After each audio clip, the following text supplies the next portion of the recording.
हमारी संस्कृति, हमारे संस्कार सदा रहें हमारे साथ। सब्सक्राइब करें तिलक। किसने तुम्हें भड़काया है?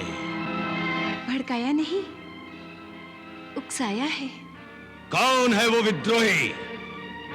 हम अभी उसके जीवन का अंत कर देंगे। जिसने मुझे आपको रोकने पर उकसाया है, आप उसे नहीं मार सकते। क्यों नहीं मार सकता? क्योंकि उसने अभी जन्म भी नहीं लिया। सुरेश्वर। क्या बक रही हो तुम? हाँ सुरेश्वर, उसने अभी जन्म नहीं लिया, सो आप उसके जीवन का अंत नहीं कर सकते। क्यों नहीं कर सकते? क्योंकि पिता अपने पुत्र की रक्षा करता है, हत्या नहीं। पिता अपने पुत्र की रक्षा करता है। पिता? क्षमा कीजिए असुरेश्वर, तपस्या करना अच्छी बात है, परंतु अमरत्व प्राप्त करने के लिए तपस्या करना व्यर्थ है। अच्छा। संसार में कोई प्राणी अमर नहीं है। हर प्राणी का शरीर नश्वर है। महाराज, इसीलिए कहती हूँ कि अमरत्व प्राप्त करने के लिए तपस्या करना, मृगजल का पीछा करना है। हमारे सामने बड़ा ज्ञान बघार रही हो तुम। हमें मूर्ख समझती हो? नहीं असुरेश्वर। तो फिर अपने आप को गुरु शुक्राचार्य से अधिक ज्ञानी समझती हो? नहीं नहीं असुरेश्वर।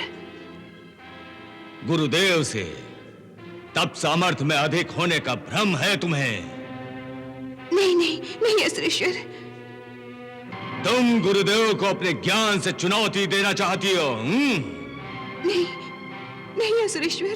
फिर तुम हमें गुरुदेव के विरुद्ध भड़काकर उनका विरोध करने की सीख क्यों दे रही हो? क्यों? मैं तो ऐसा सोच भी नहीं सकती। तुम सोच नहीं सकती? फिर कौन है जिसने सोच तुम्हारे मस्तिष्क में डाली है? किसने तुम्हें भड़काया है? भड़काया नहीं, उकसाया है। कौन है वो विद्रोही? हम अभी उसके जीवन का अंत कर देंगे। जिसने मुझे आपको रोकने पर उकसाया है, आप उसे नहीं मार सकते। क्यों नहीं मार सकता? क्योंकि उसने अभी जन्म भी नहीं लिया। सुरेश्वर। क्या बक रही हो तुम? हाँ सुरेश्वर, उसने अभी जन्म नहीं लिया, सो आप उसके जीवन का अंत नहीं कर सकते। क्यों नहीं कर सकते? क्योंकि पिता अपने पुत्र की रक्षा करता है, हत्या नहीं। पिता अपने पुत्र की रक्षा करता है। पिता? कयाधु।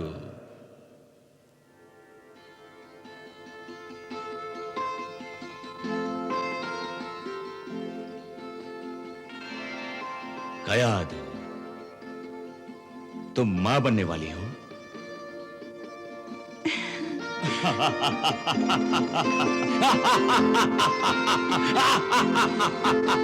हम भी कितने मूर्ख हैं जो इतनी सी बात नहीं समझ सके कि हम बाप बनने वाले हैं। तो इसी कारण तुम हमें तपस्या के लिए जाने से रोकना चाहती हो? हाँ सुरेश्वर, मैं नहीं चाहती कि जब आपका पुत्र जन्मे तो आप उससे दूर हों। उसके सिर पर आपके आशीर्वाद की छाया ना हो। स्वामी, मुझे कहने की आज्ञा दीजिए। संसार में किसी को अमृत प्राप्त नहीं है, परंतु फिर भी प्राणी अपनी संतान और फिर अपनी संतान की संतान इनके रूप में जीता है। यही अमरत्व है। इसीलिए स्वामी, अपने पुत्र को उसके जन्म से पहले ही छोड़कर अमरत्व प्राप्ति के लिए जाना उचित नहीं है। कयाधु, हमें अमरत्व की आवश्यकता अपने लिए नहीं है। हम भी औरों की भांति अपनी संतान के रूप में सदा जिएंगे, परंतु हम केवल पिता नहीं, असुर सम्राट भी हैं। और हम असुरों के हित की सुरक्षा और उनके कल्याण के लिए अमर बनना चाहते हैं। इसलिए हम तपस्या के लिए अवश्य जाएंगे, परंतु जाने से पहले हम पिता होने का कर्तव्य भी अवश्य निभाएंगे। हमारे पुत्र और असुरों के राजकुमार के आगमन की खुशी हम अपनी असुर प्रजा के साथ मनाएंगे। धूम मचा देंगे हम, धूम। प्रतिहारी,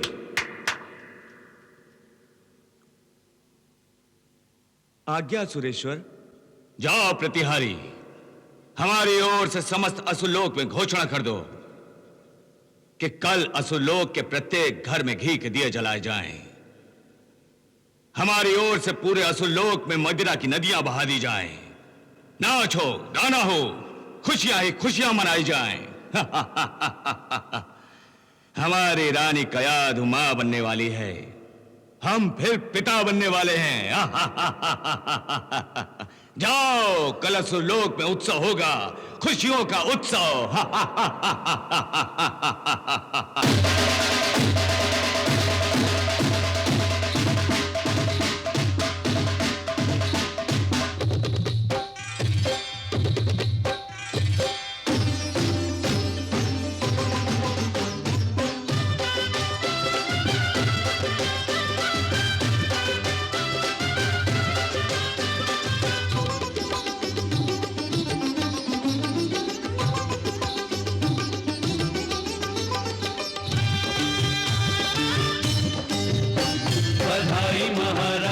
बधाई महारानी, बधाई महाराजा, बधाई महारानी। शुभ समाचार है, हर्ष अपार है। शुभ समाचार है, हर्ष अपार है। गर्भ में कुमार है वरदानी। बधाई महाराजा, बधाई महारानी, बधाई महाराजा, बधाई महारानी।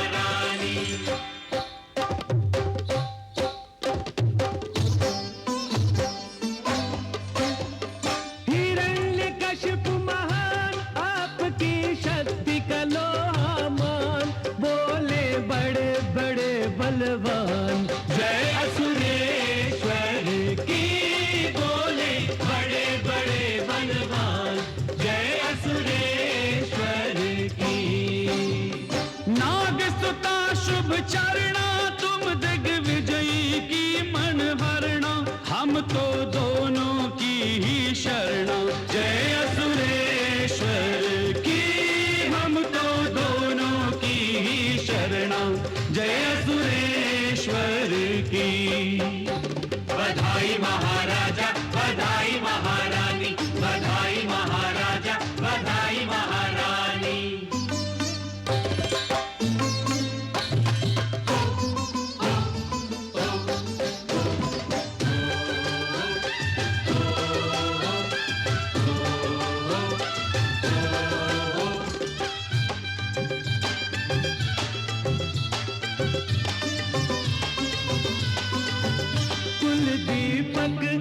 आएगा उजियारा लिए,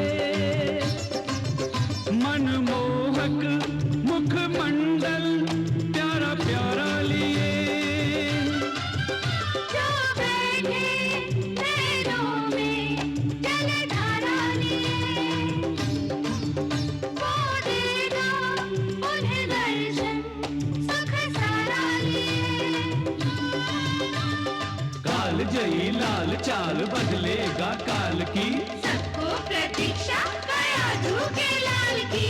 काल जयी लाल चाल बदलेगा काल की, सबको प्रतीक्षा कयाधु के लाल की। गुरु शुक्राचार्य जी उस महाभाग की, गुरु शुक्राचार्य जी उस महाभाग की स्वयं करेंगे अगवानी।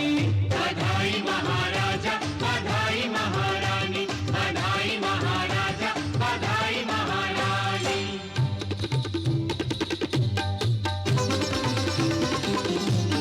चलिया विष्णु के मंदिर हमने ढाए हैं, ऐसे भक्तों ने भगवान बुलाए हैं। स्वाहा स्वाहा पर प्रतिबंध लगाए हैं, बेचारे देवों के दुर्दिन आए हैं।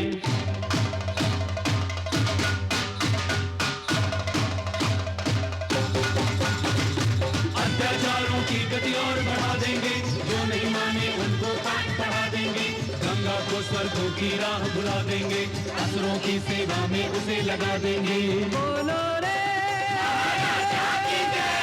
बोलो रे महारानी की जय। गाओ रे नाचो रे नाचो रे। बधाई महाराजा, बधाई महारानी, बधाई महाराजा, बधाई महारानी।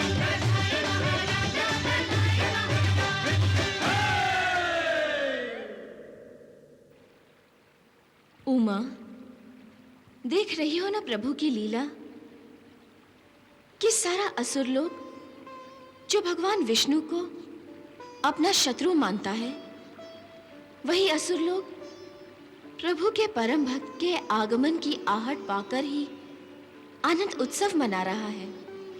हाँ दीदी, ये प्रभु की लीला ही तो है कि महाज्ञानी शुक्राचार्य को भी इस सत्य का पता नहीं है और वो भी खुश हो रहे हैं कि राजवधु कयाधु को उन्होंने जो आशीर्वाद दिया था वो सफल होने जा रहा है। हाँ उमा, परंतु सत्य ये है कि आपका दिया हुआ आशीर्वाद है जो फलने फूलने वाला है।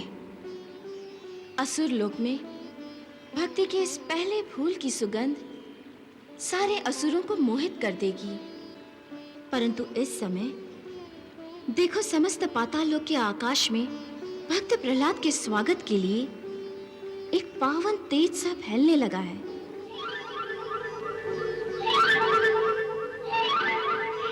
और सारे असुर उसे देख देखकर आश्चर्यचकित हो रहे हैं।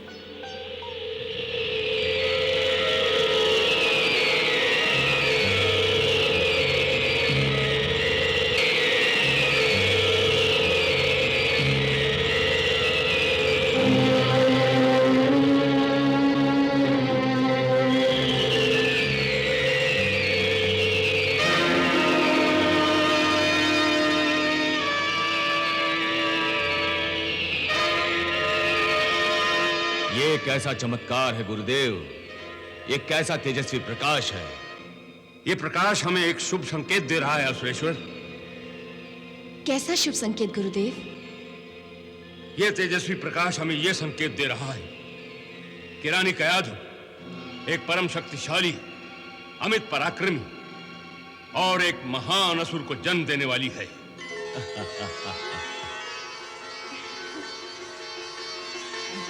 तुम्हारे होने वाले पुत्र की कीर्ति इस तेजस्वी प्रकाश की तरह पूरब से पश्चिम तक, उत्तर से दक्षिण तक, आकाश से पाताल तक सारे लोकों में फैल जाएगी।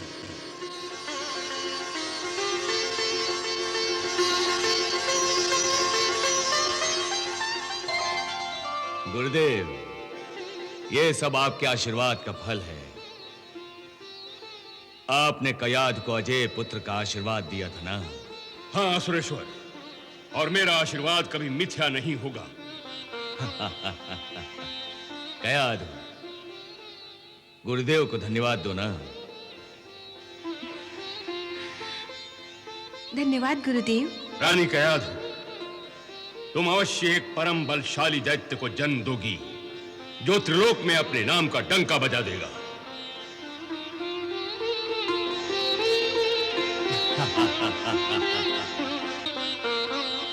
असुरेश्वर, अब मेरी पूजा का समय हो रहा है, मैं चलता हूं।